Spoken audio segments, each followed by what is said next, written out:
Hello दोस्तों, स्वागत है आपका अपने YouTube channel study I next with Rajat पे। हम लोगों ने बायोलॉजी के 100 मोस्ट इम्पॉर्टेंट क्वेश्चंस की सीरीज को शुरू किया था, जिसके 3 पार्ट हम लोगों ने कवर कर लिए थे। अगर आपने अभी तक वो तीनों पार्ट नहीं देखे हैं तो आपको उन तीनों की लिंक डिस्क्रिप्शन में मिल जाएगी, वहाँ जाके आप तीनों पार्ट को देख सकते हैं। तो आइए शुरू करते हैं हम पार्ट फोर्थ। और पार्ट फोर्थ में हम देखेंगे क्वेश्चन नंबर 76 से। तो क्वेश्चन नंबर 76, हरित क्रांति में प्रयुक्त मुख्य पादप फसल कौन सा था? तो देखिए, आप सभी को पता है कि भारत में हरित क्रांति का जनक कहा जाता है डॉक्टर एम.एस. स्वामीनाथन को, और उनके द्वारा हरित क्रांति में प्रयुक्त मुख्य पादप मैक्सिकन गेहूं था। तो सही जवाब क्या हो जाएगा? Option D. अगला क्वेश्चन, क्वेश्चन नंबर 77, फसल लॉगिंग विधि है।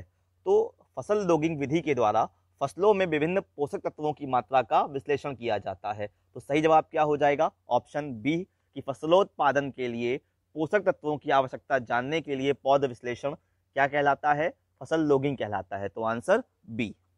अगला क्वेश्चन, क्वेश्चन नंबर 78, मच्छरों के नियंत्रण हेतु प्रयोग होने वाली कीटभक्षी मछली है। तो सही जवाब हो जाएगा इसका ऑप्शन सी, गैम्बूसिया। देखिए, गैम्बूसिया जो है वो एक ताजे पानी की मछली की प्रजाति है, जो तालाबों और कुएं में छोड़ने से मच्छरों को नियंत्रित करने में मददगार साबित होती है। और ये करती क्या है? यह मछली मच्छर के अंडे एवं लार्वा को चाट करके लोगों को डेंगू और मलेरिया जैसी घातक बीमारियों से बचाने में मददगार साबित होती है। तो सही जवाब क्या हो जाएगा? Option C, gambusia. देखते हैं अगला क्वेश्चन, क्वेश्चन नंबर 79, ऑक्सेनोमीटर का प्रयोग करते हैं। तो देखिए, ऑक्सेनोमीटर के द्वारा ही पेड़ पौधों की वृद्धि दर को नापा जाता है। तो सही जवाब क्या हो जाएगा? ऑप्शन बी, वृद्धि दर नापने के लिए। चलते हैं अगले क्वेश्चन की तरफ, क्वेश्चन नंबर 80, लिथोट्रिप्सी क्या है? तो देखिए, जब किसी व्यक्ति के गुर्दे में या फिर पित्ताशय में पथरी हो जाती है और डॉक्टर उसको लेजर टेक्निक के द्वारा तोड़कर बाहर निकालते हैं, तो उसको कहते हैं लिथोट्रिप्सी, यानी कि गुर्दे की पथरी किरणों द्वारा तोड़ना। सही जवाब ऑप्शन बी। देखते हैं अगला क्वेश्चन, क्वेश्चन नंबर 81, ऊंट अपने कुवड़ का उपयोग किस काम के लिए करता है? तो आप सभी को पता है कि ऊंट का एक कुवड़ होता है जिसका वजन लगभग 5 किलो के आसपास का होता है, जिसमें बसा का संग्रह करता है ऊंट, और उसका उपयोग वह अपनी ऊर्जा के लिए करता है। तो सही जवाब क्या हो जाएगा? Option B. देखते हैं अगला क्वेश्चन, क्वेश्चन नंबर 82, जार्विक 7 क्या है? तो देखिए, जार्विक 7 एक कृत्रिम हृदय है जिसका आविष्कार डॉक्टर रॉबर्ट जार्विक ने किया था। तो सही जवाब क्या हो जाएगा? ऑप्शन सी, कृत्रिम हृदय। देखते हैं अगला क्वेश्चन, क्वेश्चन नंबर 83, पेसमेकर निम्न में से किस नाम से भी जाना जाता है? तो सही जवाब हो जाएगा इसका ऑप्शन ए, SA नोड्स, यानी कि सिनोट्रियल नोड लिखा हुआ है आपके सामने, इसको आप नोट कर लीजिएगा फुल फॉर्म इसकी। चलते हैं अगले क्वेश्चन की तरफ, क्वेश्चन नंबर 84, BMD परीक्षण किया जाता है पहचान करने के लिए। तो पहले आपके लिए जानना जरूरी है कि BMD की फुल फॉर्म क्या होती है। तो BMD की फुल फॉर्म होती है बोन मिनरल डेंसिटी। ये लिखी है आपके सामने, इसको आप नोट कर लीजिएगा। अब ये क्या होती है? तो देखिए, BMD परीक्षण ऑस्टियोपोरोसिस रोग की पहचान के लिए किया जाता है। ऑस्टियोपोरोसिस हड्डी का ही एक रोग है। इसमें क्या होता है, देखिए, कि जब आपकी हड्डी में खनिज घनत्व कम हो जाता है और अस्थि की सूक्ष्म संरचनाएं नष्ट हो जाती हैं, तो आपकी हड्डी के फ्रैक्चर होने का खतरा बढ़ जाता है। इसी रोग को कहते हैं हम ऑस्टियोपोरोसिस। तो सही जवाब ऑप्शन सी। देखते हैं अगला क्वेश्चन, क्वेश्चन नंबर 85, निम्नलिखित में से कौन सा युग्म सही सुमेलित नहीं है? तो आपके सामने यहाँ पर 4 प्रकार की दवाइयाँ लिखी हुई हैं और उनसे संबंधित रोग लिखे हुए हैं। तो आपको पहचानना है कि निम्नलिखित में से कौन सा सही नहीं है। जब भी आपके सामने ऐसे क्वेश्चन आया करें तो उनके बाकी के बचे हुए जो 3 ऑप्शन हैं उनको भी आप याद करा करिए, क्योंकि बाकी के 3 तो सही हैं, चौथा मैं आपको सही करवा दूंगा, तो आपको एक के साथ साथ 3 फ्री में मिलते हैं। तो ये भी आपको ध्यान रखना है। ऑप्शन ए, क्लोरोमाइसेटिन टाइफाइड नासी, ये तो बिल्कुल सही है। बी, क्रिस्टल वॉयलेट पूर्तिरोधी, ये भी बिल्कुल सही है। ऑप्शन सी, क्विनिनीन मलेरिया रोधी, ये भी बिल्कुल सही है। ऑप्शन डी, एस्पिरिन निश्चेतक, यही है बिल्कुल गलत, क्योंकि एस्पिरिन का प्रयोग दर्द निवारक के रूप में किया जाता है। तो उसको आप नोट कर लीजिएगा, एस्पिरिन दर्द निवारक। देखते हैं अगला क्वेश्चन, क्वेश्चन नंबर 86, निम्नलिखित में से कौन सा युग्म सही सुमेलित नहीं है। फिर से वही क्वेश्चन, बाय 1 गेट 3 फ्री। आपके सामने एक तरफ फसल लिखी हुई है और दूसरी तरफ उसमें होने वाले रोग लिखे हुए हैं, तो आपको पहचानना है कि कौन सी बीमारी उस फसल में नहीं होती। तो ऑप्शन ए लिखा हुआ है धान और बीमारी हरित बाल, तो पहला ही ऑप्शन बिल्कुल गलत है, क्योंकि हरित बाल जो रोग है वो धान में नहीं होता, वो बाजरे में होता है। तो सही जवाब क्या हो जाएगा इस क्वेश्चन का? ऑप्शन ए बाजरा। आगे के ऑप्शन भी देख लेते हैं। बाजरा बीमारी अर्गट, तो ये बिल्कुल सही है। बाजरा में अर्गट भी होता है और हरित बाल भी रोग होता है। मटर में बुकनी, बिल्कुल सही है। और चना में उकठा, तो ये भी बिल्कुल सही है। और धान में कौन सा रोग होता है? देखिए धान में भी मुख्यतः 4 रोग होते हैं, जिसमें मुख्यतः होने वाला जो रोग है वो है ब्राउन स्पॉट, तो ये भी आप नोट कर लीजिएगा। ब्राउन स्पॉट किसमें होता है? धान में। और हरित बाल किसका रोग है? ये भी बाजरे का ही एक रोग है। देखते हैं अगला क्वेश्चन, क्वेश्चन नंबर 87। मायोग्लोबिन में कौन सी धातु होती है? देखिए मायोग्लोबिन लगभग सभी स्तनधारियों, सामान्यतः कशेरुकी प्राणियों के पेशीय ऊतकों में पाया जाने वाला एक प्रोटीन है। तो मायोग्लोबिन क्या है? एक प्रोटीन। पहला क्वेश्चन तैयार हुआ। और लोहा इसका आवश्यक घटक है, तो सही जवाब क्या हो जाएगा? Option D. और मायोग्लोबिन क्या है? प्रोटीन। देखते हैं अगला क्वेश्चन, क्वेश्चन नंबर 88। निम्नलिखित में से कौन सा युग्म सही सुमेलित नहीं है?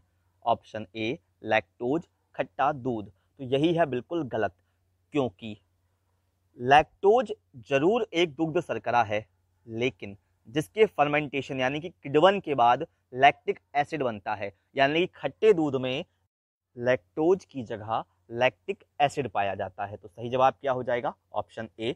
बाकी के ऑप्शन देख लेते हैं। ऑप्शन बी कह रहा है कार्बोनिक एसिड, सोडा वाटर, बिल्कुल सही। फॉर्मिक एसिड, लाल चींटी, बिल्कुल सही। और टार्टरिक एसिड, अंगूर का रस, बिल्कुल सही। तो इस क्वेश्चन के हिसाब से आंसर क्या हो जाएगा? Option A.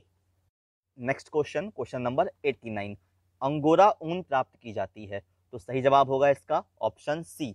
अंगोरा ऊन खरगोश अथवा बकरे की एक प्रजाति से प्राप्त की जाती है।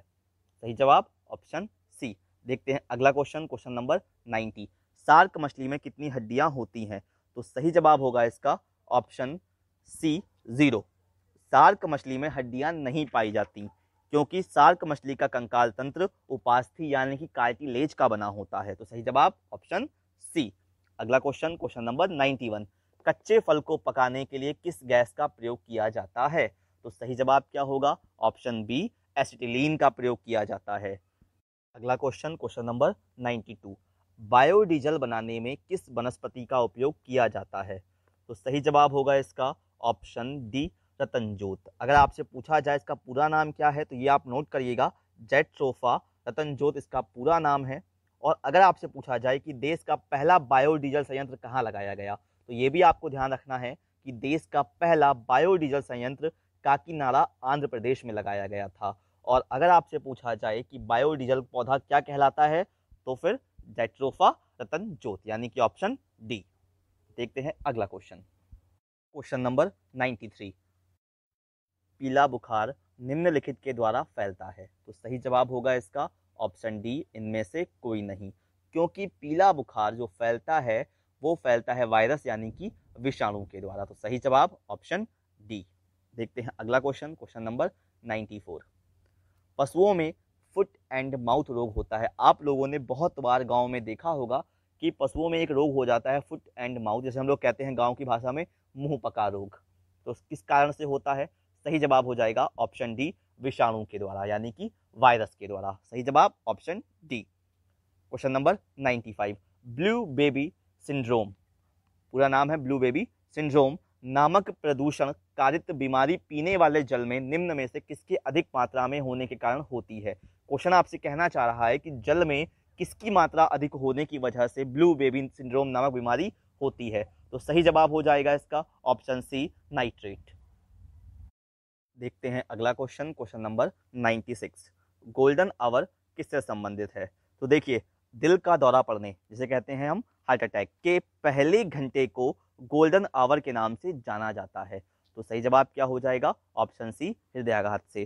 फिर से सुन लीजिए एक बार, दिल का दौरा पड़ने के पहले घंटे को गोल्डन आवर के नाम से जाना जाता है। सही जवाब ऑप्शन सी। देखते हैं अगला क्वेश्चन, क्वेश्चन नंबर 97। निम्नलिखित में से कौन सा युग्म सही सुमेलित नहीं है? कोबाल्ट 60, शरीर के अंतरंग के अर्बुद यानी कि ट्यूमर का उपचार, ये बिल्कुल सही है। आयोडीन 131, थायराइड का उपचार, बिल्कुल सही।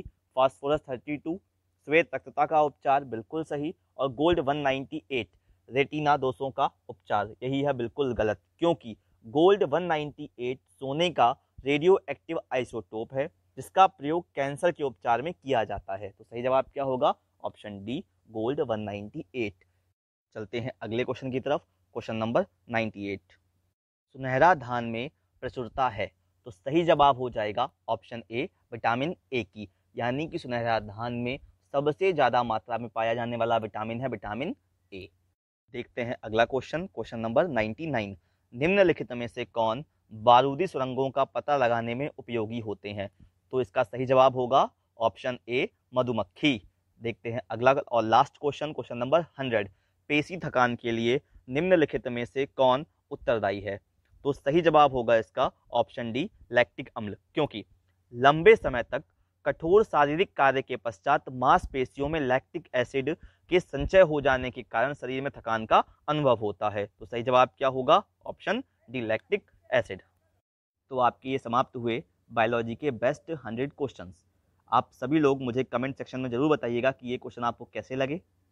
और अभी तक अगर आपने चैनल को सब्सक्राइब नहीं किया है तो सब्सक्राइब कर दीजिए और बेल आइकन प्रेस कर दीजिए ताकि आने वाली हर वीडियो की नोटिफिकेशन आपको मिलती रहे। और अब हम आपके लिए लेकर आने वाले हैं पॉलिटी का कंप्लीट क्रैश कोर्स, जिसे हम कवर करेंगे 45 लेक्चर्स में। और अभी तक अगर आपने टेलीग्राम चैनल ज्वाइन नहीं किया है तो ज्वाइन कर लीजिए, स्टडी आई नेक्स्ट विद रजत। तब तक के लिए धन्यवाद। हेलो दोस्तों।